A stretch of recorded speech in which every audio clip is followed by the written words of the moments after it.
Welcome to my first DLC video, where I'm going to revisit games I already had the Platinum Trophy for and collect all the trophies for its respective DLC.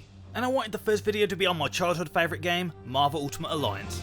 The PS4 version, not the PS3 version, and certainly not the PS2 version. But after I got the Platinum Trophy for this game, I knew that I just had to get the DLC trophies as well. There's just something about not seeing 100% next to its name on the trophy list. So I knew that I had to dive back into its story one last time and do what needed to be done.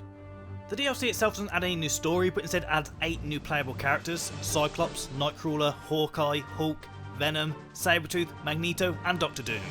Now, I don't know if you realise, but this causes a couple continuity issues in my brain.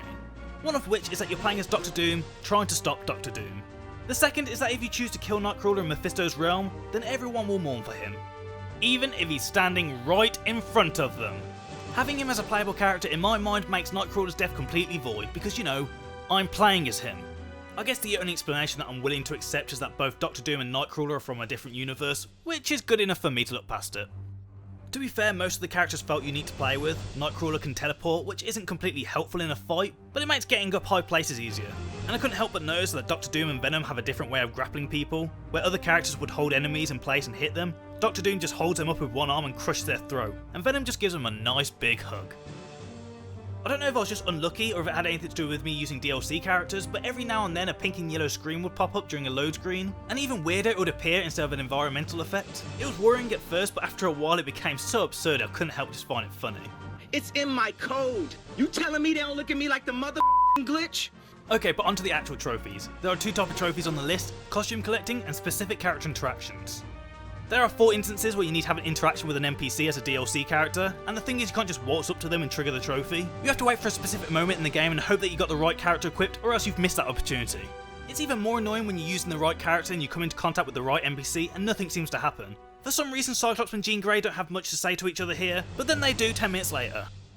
I found myself getting really lucky with having the right characters equipped at the right moment, but most of the time, if you've played the game as many times as I have, it's obvious when might be the best time to play as a certain character. For example, the one where you have to get Doctor Doom to talk to himself, it's obviously going to be the last level. And when it comes to costume collecting, it really is as simple as defeating a set amount of enemies for each character. I found myself unlocking most of them as the story progressed, but all the ones that I didn't collect, I ended up going back to Mephisto's realm again and farming the enemies there. And with that I collected all the DLC trophies as well as the Platinum Trophy for Marvel Ultimate Alliance.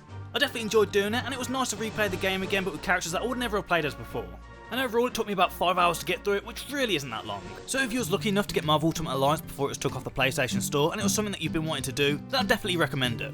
I hope you enjoyed the video. If you did, don't forget to leave a like and subscribe to the channel if you're new. Thanks for watching, and I'll see you in the next one.